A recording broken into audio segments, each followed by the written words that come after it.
What was the reason? The Chinese army withdrew from Indian territories despite winning the 1962 war. They came up to Assam but somehow withdrew their troops. The 1962 war, right? So the Chinese army did come up to Assam, parts of Assam, and the great, magnificent Shri Nehruji, the Prime Minister of India at that time, he had he had given an address on All India Radio, saying that my heart goes out for the to the people of Assam or something.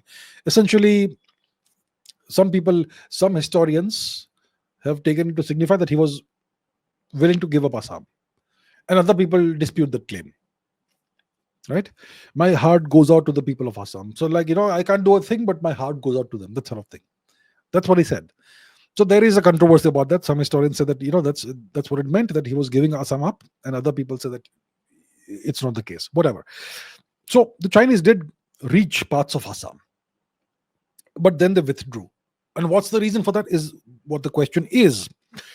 So in 1962, we have to understand what was the Chinese objective. What did they seek to achieve in this war?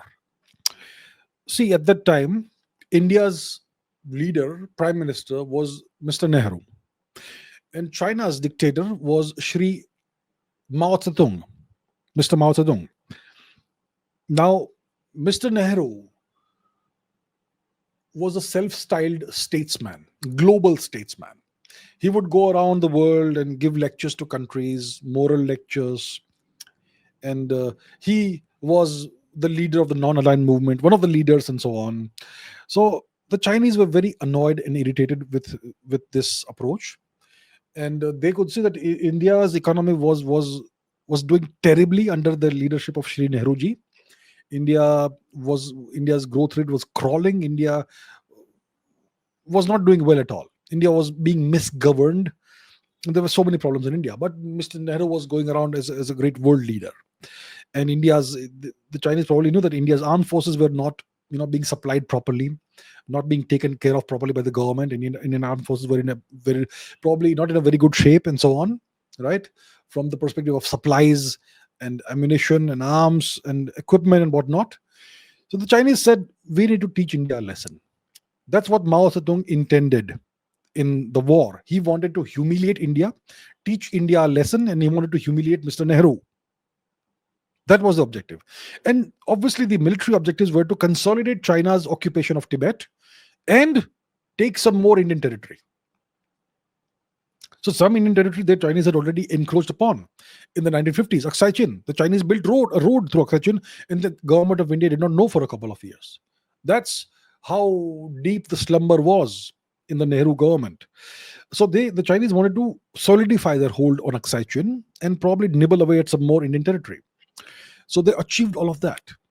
They defeated the Indian military, because India's military was very woefully ill-equipped, and the Indian government refused to use the Indian Air Force, for some reason, and so much more. I mean, you can read that book, Himalayan Blunder, which is somewhere here, in which you will see all the details. Himalayan Blunder by Brigadier John Dalby.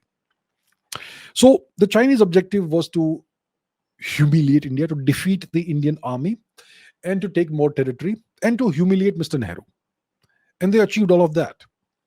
And then they realized they've taken too much territory, and they probably did not have any intention of holding more territory than the parts of Tibet that they were interested in. Because if you take on more territory, then it becomes a kind of an additional burden, because you're occupying the territory. You have to place your armed forces there, and the people obviously don't like China. The people are Indian. You may have to pacify the people, maybe all that stuff. So it's complicated. The Chinese probably wanted to only hold on to Himalayan territory and the Tibetan territory, and whatever parts of India they regarded as strategically important for them, whatever they wanted to occupy, they had captured. And they most likely had no objective of taking parts of Assam or the whole of Assam. So they realized they had gone too far, and they withdrew to the lines that they had predefined for themselves, because they had achieved their military and political objectives. So that's probably why. That's the reasons why they probably decided to withdraw from the parts of Assam that they had encroached into, because they had achieved the objectives they had set out to do, and this was more than that, and they didn't want this. That's what.